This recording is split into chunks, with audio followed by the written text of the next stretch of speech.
जरांगेंना जे आपले वाटतात त्यांनी आरक्षण दिलं का, सामंतांचा सवाल.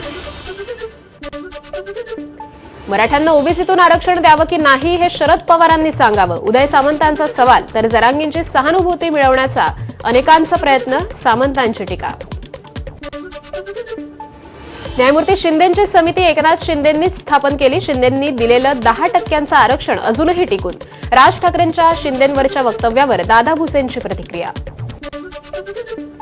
शरद पवार 4 वेळा मुख्यमंत्री होते त्यावेळी त्यांनी तमिळनाडूप्रमाणे आरक्षण का दिलं नाही, चंद्रकांत पाटलांचा सवाल.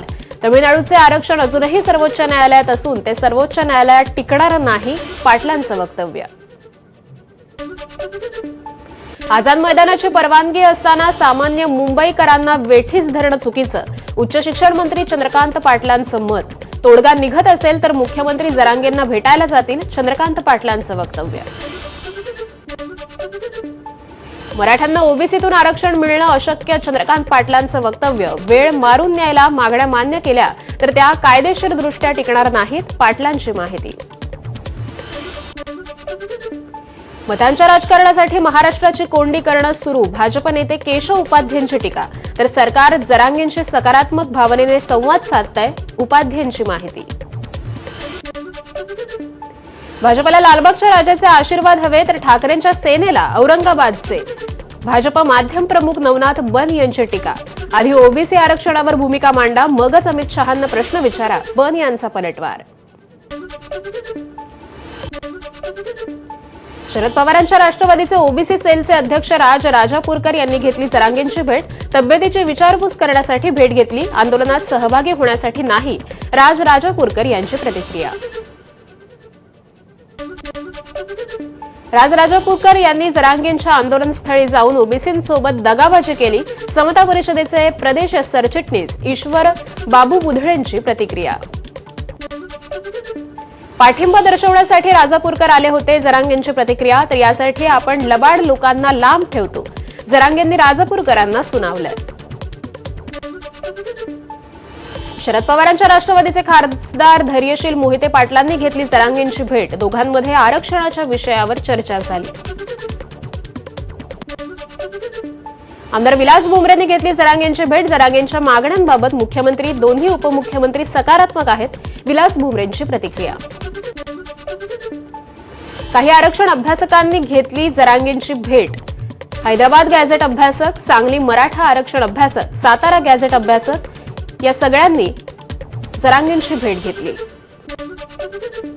अन्नछत्राच्या नावाखाली पैसे कमवू नका, अन्यथा पुराव्यांसह नावं सांगणार, जरांगेंचा इशारा. आम्हाला रेनकोट आणि छत्र्यांची गरज नाही, हुल्लडबाजी करणाऱ्या आंदोलकांवर जरांगे संतापले. मराठा खंबीर आहेत, जरांगेंचं वक्तव्य. पोलिसांनी सीएसएमटी परिसरात एलईडी स्क्रीन लावल्या. मराठा बांधवांची गैरसोय झाल्यास थेट जरांगे पाटील मराठा बांधवांना सूचना देतील. काल आंदोलन रस्त्यावर उतरल्यामुळे सीएसएमटी परिसरात मोठी वाहतूक कोंडी झाली होती. डॉक्टरांकडून मनोज जरांगेंचं रुटीन चेकअप, जरांगेंचं बीपी चेक केलं, मात्र शुगर तपासण्यास जरांगेंचा नकार. मराठा आंदोलनामुळे दक्षिण मुंबईतील व्यापाऱ्यांचं मोठं आर्थिक नुकसान, राज्य सरकारनं यात लक्ष घालण्याची मुंबईतील व्यापाऱ्यांची मागणी. आझाद मैदानावरील मराठा आंदोलनामुळे अनेक दुकानं बंद आहेत. ठाकरे सेनेच्या वतीनं मराठा आंदोलकांच्या जेवणाची सोय, आमदार कैलास पाटील, अंकित प्रभूंकडून जेवण वाटप. राज्यभरातून मराठा आंदोलकांसाठी भाकऱ्या, आंदोलकांची जेवणाची गर्दी, रस्त्यावर आंदोलक जेवायला बसल्याचं चित्र. मराठा बांधवांची खाण्यापिण्याची सोय होत नसल्यामुळे नाशिकमधील गावखेड्यातून चपाती भाकरी घेऊन अनेक गाड्या मुंबईत रवाना, आंदोलनकर्त्यांना राज्यभरातून मदत. मुंबईतील मराठा बांधवांसाठी कळंबहून 1 क्विंटल शेंगा, चटणी आणि 20,000 भाकरीची शिदोरी. मराठा आरक्षण लढाईला मुस्लिम बांधवांकडून देखील मदत. मुंबईतील आझाद मैदानात भर पावसात मराठा आंदोलकांचा जल्लोष, पावसात भिजत आंदोलकांनी हलगीवर धरला ठेका. भर रस्त्यावरच मराठा आंदोलकांनी कबड्डीचा खेळ मांडल्याचं चित्र. मराठा समाज बांधवांनी वज्रमूठ आवळली असून त्यांच्या 3ऱ्या दिवशी देखील ऊर्जा कायम.